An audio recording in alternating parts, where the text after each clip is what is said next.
Welcome back to the Watch, Master Chief. Things aren't going well. What do you mean not going well, Oz? I mean, if you look onto the reviews of all these respected online publications, Halo, the second season, is supposed to be amazing. Respected online publications? Who? Well, I mean, we have such lauded and respected places like Kotaku and Good one. and IGN IGN. and this one, Total Film, Screen Rant. Screen Rants. Yes, and Polygon. Oh, okay. So all just, really respected. Best Online. shield companies in the world. Basically, yes. Halo Season 2. Oz, how do you feel about Halo Season 2? I want to die. I hate it so much. So, Halo is one of Oz's Favorite things. favorite things. It's the weird, how Wheel of Time is for me? This is what Halo is to Oz. Yeah, it's the first game I played. I played them all religiously. I know every single word, every single key of every single musical note. And genuinely, your love and appreciation for Halo gave me a better appreciation for it. I didn't know much about Halo, but we went in and we reviewed every episode in Halo Season 1. Yeah. And Oz's passion came through with that. And you, gave me a deeper understanding. And what they did in Halo Season 1 was an abomination. Somehow they did worse than Season 2. You wouldn't believe it, but they actually did. It was worse than Season 1. That's Worse. what I've actually been hearing from people who love this series. Halo Season 2 was an unmitigated disaster. It was unironically... The fact that it got worse than the first season.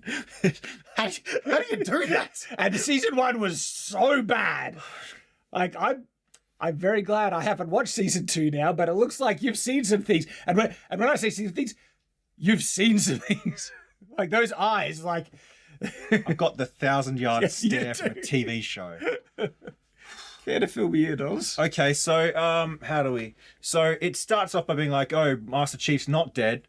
They've taken Cortana out of his head, and So they backtracked. they backtracked. Like they got so much flack for how they ended Season 1 because that was just pathetic, damage control.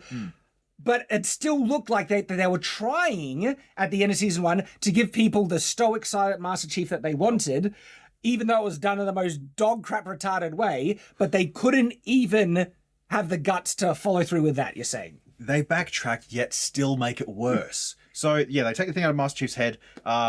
Next thing you know, Cortana's missing, and Master Chief is going to some holographic brothel to build a thing of Cortana for some reason and talk to her. It's so strange. Wow. There's the pirates are up in space. Yeah, They're engaging in slavery for some reason. I thought they were a commune. So tell me, Kwan, Yes. the most useless character in the entire season, one of the most unlikable, the tantrum throwing, baby screaming, needs the reality to bend to her will, and remarkably it does. Like metal will just snap because she throws a tantrum, Kwan. Yep. Right? I hear she's back. She's back. They introduce her like she's some oh, what? She's back? Like, when they reveal and they play the music. We don't give a... A flying fruitcake Yes. of this useless character. Unless the fruitcake was thrown by me at them. I mean, even knowing just that one thing, Kwan is back, would be like, okay, I'm not going to be bothering with this season. It's just so stupid. It's... Again, you can't reason with unreason. Okay, so out of all the criticism of Season 1, the biggest criticism was about the way they handled Master Chief. So tell me, Oz, how often does Master Chief wear his helmet? He barely does. But even then, that's not even my biggest thing. Yeah, that's not even the issue. It's not for me. Yeah. That's like it's like saying, oh, the biggest problem was Kurt Cobain was sad. No, it's that he killed himself. It's that his brains and the top of his head is all everywhere else now, Yeah. No disrespect to... Who's Kurt Cobain? Lead singer of Nirvana. By the way, where was Courtney Love on that night? No one knows, I have no idea if you're stepping over a line. I'm not. It's a meme. Yeah.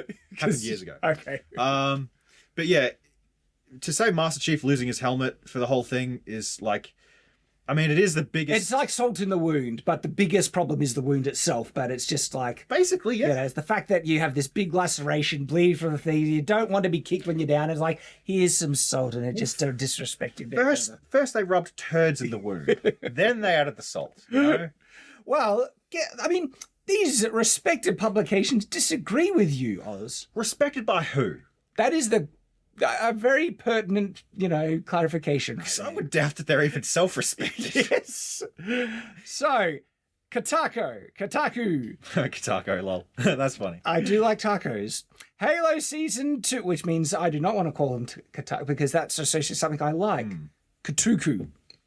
Halo Season 2 sticks the landing. I told you so. Sticks the landing. And guess who it's written by? Who? A Lisa, you can't be racist to white people, McCunty. McCunty, yes. McCunty. Yes. Hang on, am I saying it wrong? No, I'm pretty sure it's McCunty. Okay. All right, so... Or maybe it's an E sound at the end, McCunty. So, this lady is just... There's another video, I'm not sure if it'll be out before or after this, that we're going to be covering her. She is racist and also just a man-hating... You know, she's a former sex worker. I don't know why. Oh. Yeah. She's made a tweet saying, I should go back to sex work now that she's screwing up with Kotaku, because at least I'm getting effed for my own choice or something like that. You know, clearly a respectable person that has self-respect as well. Yeah. She's OnlyFans, online thought, whatever. Hard-hitting journalism. It hits that particular spot. So... She loves Halo.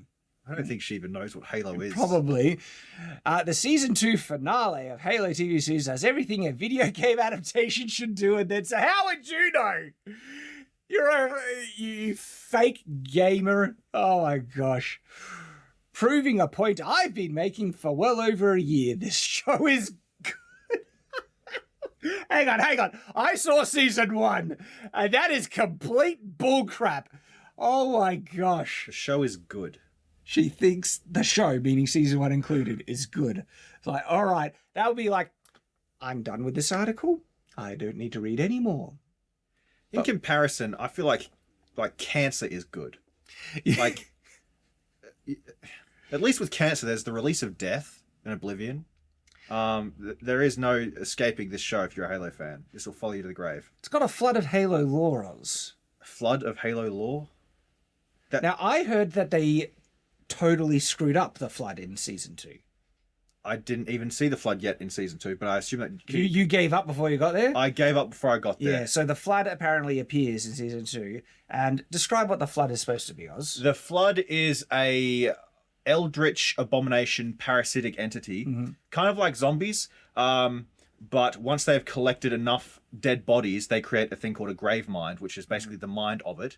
It speaks in Shakespearean... That's horrifying. It is. It speaks in Shakespearean riddle and rhyme.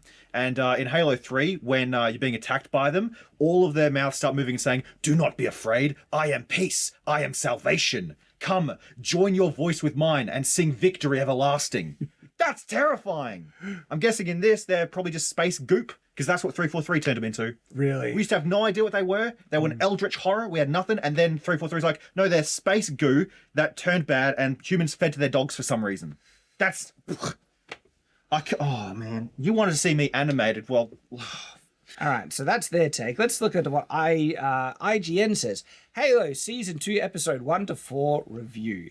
The live-action Halo series has irked hardcore gamers, you don't say. Season 2 represents a sort of rebirth of Halo. Sort of rebirth. In the sense that they stuffed an abortion back into the womb of a corpse and pulled it out and ta-da! The first 4 episodes of Season 2 could stand to have a bit more fun, but the action stakes and emphasis on the Covenant's pivot to a quieter but less devastating invasions imbues these episodes with a new gnawing tension that the first season didn't possess. Wow, that sounds like desperate cope for a boring, dull show. Yeah. The script remains excessively dry and self-serious. That doesn't sound like a positive, but they are also thoughtful, earnest. Absolutely not. This is like Desperate Cove. It's like going to like this cramped, tiny home that no one can move in. It's like it's cozy, Yeah. and comfortable. Yeah, It's like trying to describe one of the worst things in the nicest ways possible. The verdict: Halo Season 2 proves its worth as an uncompromising adaptation of a beloved game franchise. Uncompromising adaptation. What the? Because from what you've shared with me and what I've heard online is that they butcher the canon and lore and what Halo really is. They did they like, how far is Wheel of Time from the books, the show? Oh gosh. It's so separate, it's not even the same thing. It's basically they've just taken some of the gun, some of the art style slightly, put it in, nothing else is nothing is the same. Really? Because IGN says it knows how it wants to wrangle its source material. Wrangle what? In the sense that it just like slaughters it, throws into a there's nothing there. That second sentence contradicts what they said. Uncompromised. And when I hear uncompromising adaptation of a beloved game, I'm thinking they had adapted everything accurately. But then they go on to say, no, they wrangled the source material and know when they want to use it, meaning they cherry picked. And wrangle means warp, twist to what they want. It's so different. It's in no way recognizable. If you just changed some of the names around, it's completely unrecognizable. All right, so this one is Total Film, Halo Season 2, Episode 8 review. A more than solid entry that signs off a frustratingly inconsistent season. So they love the finale. I don't think you got to the finale, Oz. I did not get to the finale. I know kind of some things that happened, but... Okay, so I only heard some snippets of the finale, and it was fans losing their crap at it. Okay, and so my impression is that people didn't really like the finale. Oh, good lord. All right, so Screen Rant. A brilliant Halo Season 3 theory connects Quan to this Forerunner enemy. Quan is going to be the center of Season 3. Let's save us the pain of going into Halo TV show adaptation theories on where they're going. We'll skip that.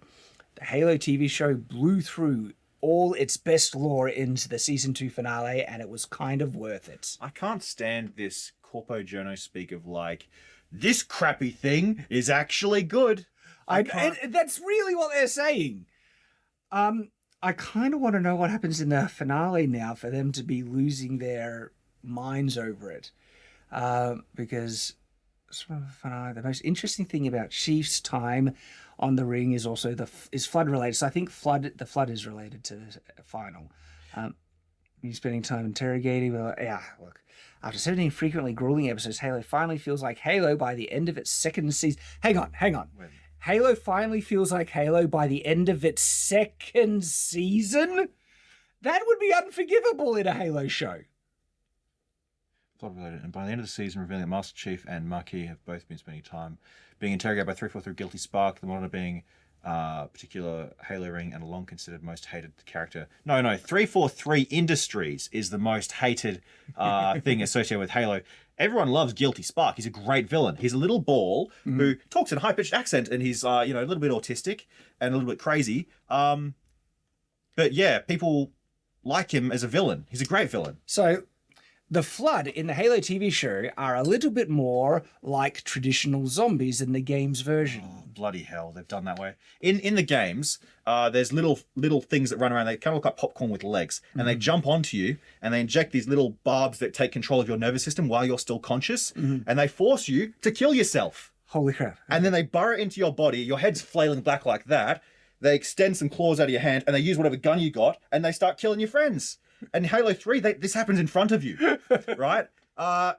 And it has all of your memories. It knows everything you do. This is why the Flood, the reason the Halo rings were built, is because this happened to the Forerunners thousands of years ago. And so they built these things not to kill the Flood. They couldn't do that. Yeah. But they could kill everything the Flood fed on. Yeah. Holy crap. It's like they've just destroyed something so good. I know, the way you describe it sounds like that would be awesome. But guess what? Now they're just more like zombies, Oz. Why would they choose that? Why would they think that's an upgrade? What is wrong with them, right? But to the showrunner David Wayner's credit, the series doesn't skimp away from the gross creepiness, so it's just violence on I these. guarantee it is nowhere near as gross and creepy. I haven't seen it, but I'll watch it to find out. I will. The larger zombified human forms sprout extra limbs, sprinting towards potential new hosts while wildly flailing their alien appendages. It's just like zombies. Okay, zombies. Soren and Kwan are left to shoot their way through the whole... No. All right, yeah. As soon as you say it's focusing on... there's scenes focusing on Kwan, I'm like, skip. But even better is the fact that this scene ends with another of the finale's interesting reveals. The visions of Kwan has seen throughout this season. So there's visions Kwan is having. The girl that's the key to everything, right?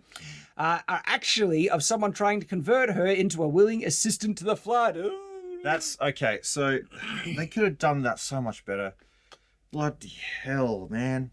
The grave mind, right? He has this thing where he can like verbally red pill you, like this is make him on your side, but it's so stupid in this. What they go on to say, right, is like it's better because of Kwan. This is what I say. The original Halo canon doesn't really have an analog to an analog to this, referring to Kwan being, receiving the visions, right? Especially not on the human side of things, but it's a fantastic and fascinating addition to the show if the show has the guts to see it through. So, better because of Kwan. She was the worst part of season 1. I did not want to see it. The Flood's entire purpose is to end all organic life. I thought it was to overtake all organic life. To assimilate everything into it.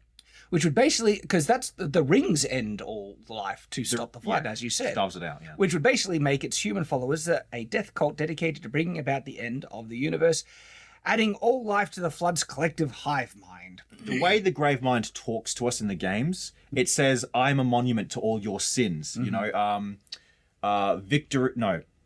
Defeat has taught me patience. It talks to you like you've offended it, and your ancestors offended it thousands of years ago, and that it's retaliating. So that, like, there's so much mystery around it. But this is a death. Like, no, come on, man. That's like Dead Space, but even lamer. Look, the mainstream media has always tried to play damage control for the mainstream TV shows because, again, access, credit amongst their other peers and everything like that. They're not actual fans. And we've got like 5 articles here just totally going to town and defending this show. And it's so obvious desperate cope where it's like, okay, if you look at it this way, it's really good. Yeah, but if you look at a turd, like it's a source of nutrition for worms, it's really good. Like, it's still a turd. I told myself I was immune to it, Shad. But when they do something that it's close to your heart, it still hurts. Something that had so much potential. I know, right? That's me and the Wheel of Time show, man. It's like there we have it. But this is the thing. Halo Season 2, I've barely seen any interest in online at all. I checked out after Season 1. Don't give a crap. I'm not going to waste my time on this. I feel sorry for you that you did. It seems like it hurt. But obviously it's bombing. No one's giving a crap. But then there's desperate, They could have done all their woke stuff and made something good. They could have. Not even... No, if it's woke in, it'll still be bad. That's where I'm at the moment. Honestly, you're right. But they could have had a black main character. They could have had a woman main character. But you know what annoys me? That shouldn't be woke. But then they hang a lantern on it and saying our show is better because of diversity. It's like, that doesn't mean spit. Your show will be better because of good writing and everything like that. Yeah. We've all loved Blade. We've all loved female action heroes and stuff like that. That wasn't the point. Yeah. It was just good shows, right? And so it's this woke ideology that has actually made, even the things that they fight for end up being red flags for people now. When if they just shut up about it, made good stuff, these wouldn't. It's like, oh, black man character, cool. Let's check it out. And I'm still like that, right? But it's when they start saying it's better because of diversity, it's like, oh, that's where your agenda is. That's why. And as soon as I see the agenda and they have ideologues pushing this narrative, I'm at zero tolerance. Like, all right, get stuffed. You don't need. I don't need to give you my money. And it's not harassment to just vote with your wallet. That's where we're at, and we're winning because of it, even if it hurts some of us along the way. We got to finish the fight, Shad. We will, Oz. And you will as well. We believe in you guys. Stay on watch.